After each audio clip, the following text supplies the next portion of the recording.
अस्सलाम वालेकुम दोस्तों, आज ये छोटी सी वीडियो के साथ एक बार फिर हाज़िर हूँ हकीम निज़ामानी।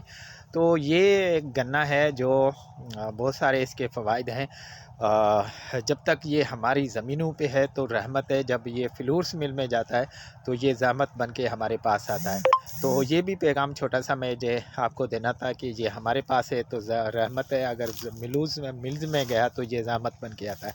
तो जिस मरीज़ को या बच्चे को पीलिए का मसला हो, तो इसका जो रस से या जूस बना के रस से इसका निकाल के, पानी निकाल के इसका सुबह और शाम खाली पेट उसको दें और चिकनाइट से उसको दूर रखें। इंशाअल्लाह ये 15 दिन में वो मरीज़ जो है ना, किसी दवाई की ज़रूरत नहीं है, बस गन्ने के जूस से जो है ना वो ठीक हो जाता है। अगर आपकी उसकी चिकनाइट बंद करें और सुबह नियारमा और शाम उसको पिलाएँ। तो इसी के साथ मैं इजाज़त माँगता हूँ। अल्लाह हाफ़िज़ आपका।